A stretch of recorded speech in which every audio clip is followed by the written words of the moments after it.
औद्योगिक क्षेत्र बद्दी के पास भटोली कला स्थित शिव मंदिर में राम मंदिर स्थापना दिवस के अवसर पर पहुंचे राष्ट्रीय बजरंग दल के राष्ट्रीय अध्यक्ष मनोज सिंह ने पत्रकारों से बातचीत करते हुए धार्मिक व सांस्कृतिक विषयों पर अपने विचार रखे। उन्होंने कहा कि संगठन का उद्देश्य समाज में हनुमान चालीसा के सामूहिक पाठ को बढ़ावा देना है, जिसके लिए अभियान शुरू किया गया। उनका कहना था कि हर शहर, गली, गांव और मोहल्ले में नियमित पाठ से सामाजिक एकता मजबूत होगी। मनोज सिंह ने पूजनीय अशोक सिंगल, महंत अवैधनाथ जी महाराज और रामचंद्र परमहंस को भारत रत्न दिए जाने की मांग भी की। साथ ही उन्होंने राम जन्मभूमि परिसर में कार्यसेवकों के बलिदान को सम्मानित करने के लिए स्मारक और शिलापट पर नाम अंकित करने की आवश्यकता पर जोर दिया। उन्होंने कहा कि राम मंदिर निर्माण से जुड़े बलिदानियों का योगदान इतिहास में दर्ज होना चाहिए। इससे पूर्व वे भटोली कला में निकाली गई शोभा यात्रा में शामिल हुए, जिसमें बड़ी संख्या में कार्यकर्ता और स्थानीय लोग उपस्थित रहे। कार्यक्रम के दौरान संगठन के प्रदेश और जिला स्तर के कई पदाधिकारी भी मौजूद रहे। मनोज, राष्ट्रीय अध्यक्ष, राष्ट्रीय बजरंग दल, संपूर्ण देश भर में युवाओं शक्ति का जागरण करके उसे देश के लिए खड़ा करने का संकल्प लेके राष्ट्रीय बजरंग दल आगे बढ़ रहा है।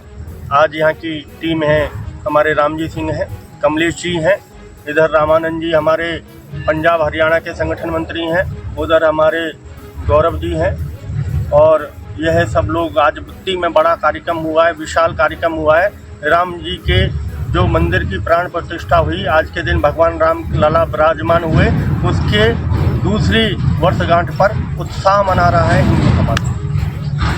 आज इस बद्दी नगर में राम भक्तों ने बड़ा जुलूस निकालकर भव्य राम मंदिर के निर्माण के लिए उत्सव और आनंद का वातावरण बनाकर और इस हिंदू समाज को अजय की तरफ ले जाने का संकल्प लिया है। 450 वर्ष की गुलामी का ढांचा राम जन्मभूमि से हट गया। पूजनीय अशोक जी सिंगल, महंत अवैधनाथ जी जो आदित्यनाथ जी के गुरु, और रामचंद्र परमहंस जी, इनको भारत रत्न मिले। ये ऐसे महान योद्धा थे जिन्होंने 450 वर्ष की गुलामी, जो बाबर के नाम का कलंक था इस देश के ऊपर, अवध लड़ रहा था 450 साल से, पूरे भारत को लड़ने के लिए खड़ा करने वाला एक महान योद्धा था अशोक सिंगल।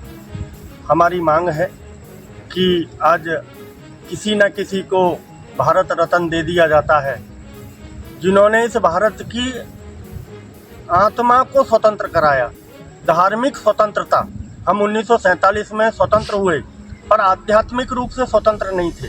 आध्यात्मिक रूप से स्वतंत्रता का जो अभियान चलाया वो अशोक जी सिंगल, पूजनीय अवैधनाथ जी महाराज, बाल साहब ठाकरे, रामचंद्र परमहंस और प्रवीण भाई तोगड़िया, इनके नेतृत्व में करोड़ों लोगों ने ₹1.25 रुपया दे दे रहे भैया राम जी के नाम से। किसी धन सेठ के पैसे से मंदिर नहीं बना, ₹1.25 रुपया हर गांव से मांगा।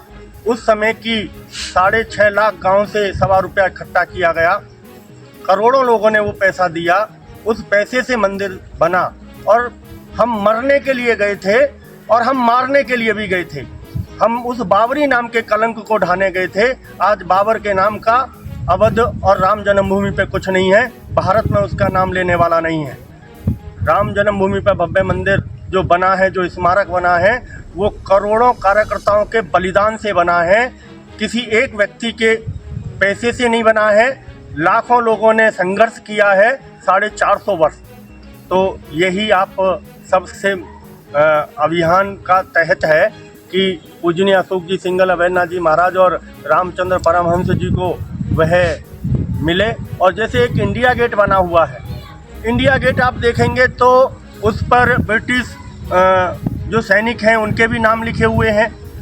ऐसा ही एक स्मारक उस राम जन्मभूमि के परिसर में बने, जिन्होंने बलिदान दिया और जो महान योद्धा माने 450 वर्ष से लड़ते हुए आहूत हो गए राम जन्मभूमि के लिए, अपनी स्वतंत्रता के लिए, राम को घर देने के लिए, उन सब के नाम उस पट्टिका पे आए।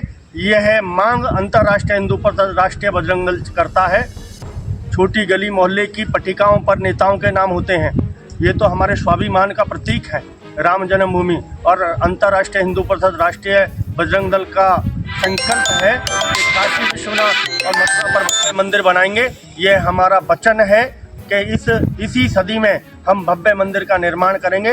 नंदी प्रतीक्षा कर रहा है काशी के भगवान शंकर की, उस शंकर के, और आज कोर्ट में वो केस है, कृष्ण जन्मभूमि का भी कोर्ट में केस है। हम उसे विजय की तरफ लेकर जाएंगे और इसलिए हमारा अभियान है वीर हिंदू विजेता हिंदू।